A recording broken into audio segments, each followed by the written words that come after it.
Welcome back to Love Your Food. Today we're going to show you what to do with some more of those great springtime and early summer vegetables that are showing up, especially here in southern Ontario. We're going to be pickling some radishes. Now this is a pretty simple recipe. The only specialized equipment you're going to need is a scale, but all you really need are some fresh local radishes and some salt, a coarse salt. We're using kosher salt today. So here's our ingredients. We have our fresh radishes. Now it is important that they're local because if they come from a long way, they could be irradiated, which kills the lactobacilli on the outside, as well as some salt and of course a jar. Now we're going to top all of these radishes. We're going to take all the tops off and the roots before we wash them. Now the outside of these radishes do have local, naturally occurring lactobacilli, and that's what's going to ferment our pickles. We're not going to be adding anything to these to pickle them. It's going to just be salt and radishes.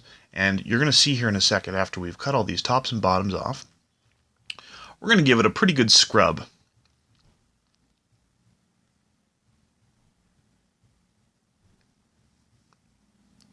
Now you can see here, we're just going to give it a really good wash. You do want to get all of the dirt off, but some of those microbes are going to stay on there. Now to cut them, here's the bit with the root that's the top attached. We're just going to cut that off.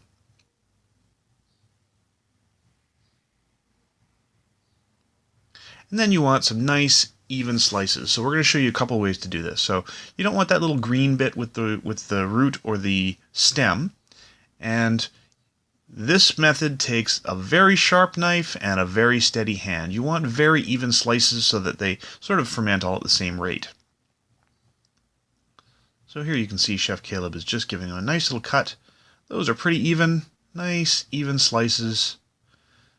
Of course, he's a practiced hand at this. He is trained as a chef. But if knife work is not your forte, you can always use a mandolin. So we're just going to put these into the bowl here. Now, if you do have a preferred slicer, you can also use a food processor for this, one of those cutting wheels, and that will help. Or you can take out your mandolin. This is a really simple tool. And you want it pretty thin. As you can see here, you don't want really thick slices. You just want them even. Now, be careful with your mandolin. You can take your fingertips off very easily with these.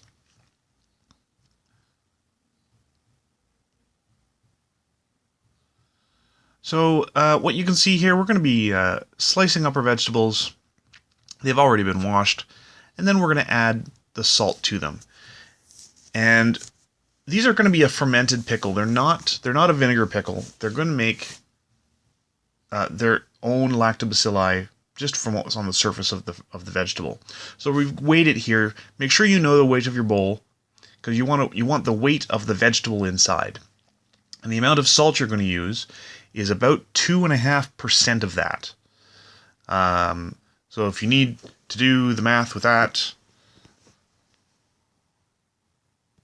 you want 2.5% of the mass of the vegetable in salt. So you can see here, we're just going to get that salt in there until it's right about the right weight. And then you want to give it a little massage. So we're going to mix that salt into our radishes here.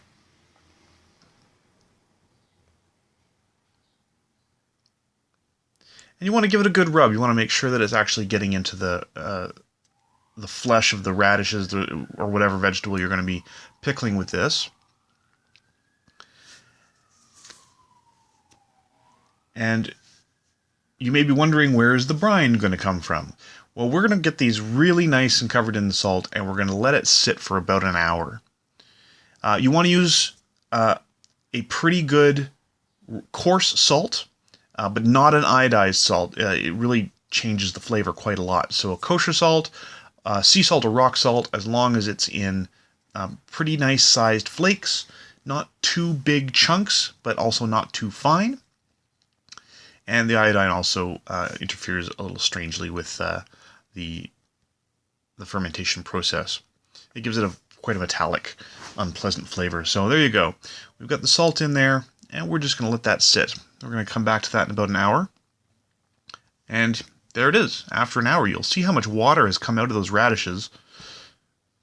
Radishes are honestly mostly water. Now, we're going to add some pickling spice to this. So we have some mustard seed here, and a little bit of coriander seed as well. That's just for a little bit of interest in the pickle as well. So we're just going to mix that in here.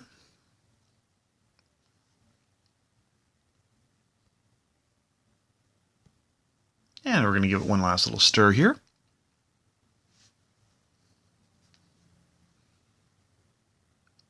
Now, keep in mind while you're making these, this is going to be a living food. This is a fermenting product, and the character is going to continue to change as it ferments. So right now, we're just going to pop all of these radishes into our jar. We like these jars with kind of the wide shoulder for the radishes because it keeps everything kind of held down a little bit beneath the liquid. Very, very helpful in keeping your pickles fermenting and bubbling along. So just remember, this is a living product, and the character is going to change as it ages.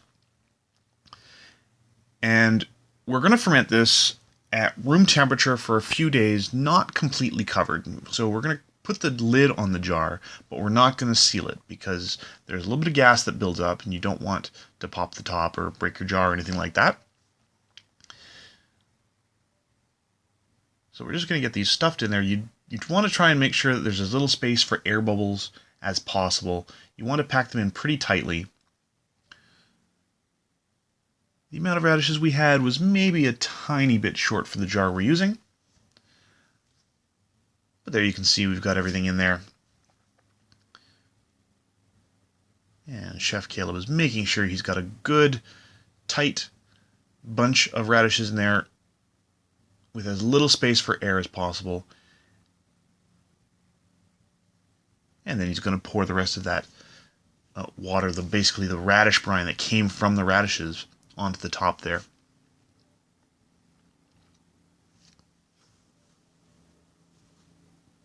And then we're just going to let that sit on the counter for a couple of days after it's all packed together. So that's going to sit at room temperature.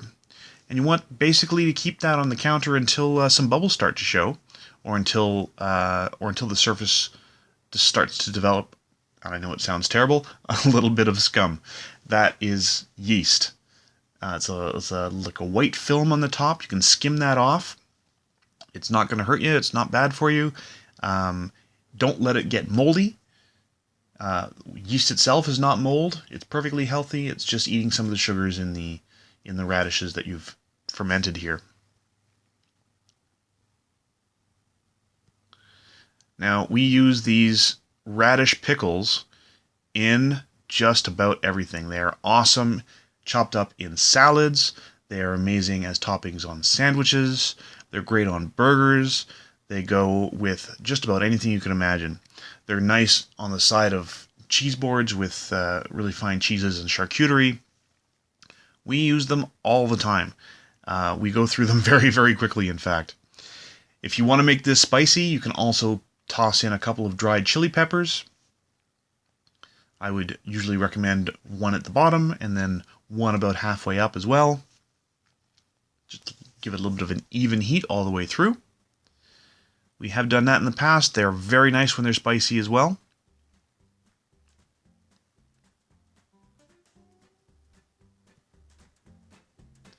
And there you go. So right now you can see this amazing bright color in them. But as it ferments, the bright red of the skin is sort of going to diffuse through and going to make the entire thing sort of a bright pink. It's going to be like a neon pink pickle. And that's going to go on all your sandwiches and in your salads too. So if you like this recipe, please like and subscribe. And do let us know in the comments below if there's any recipes you'd like to see Chef Caleb try on the channel. And remember to love your food.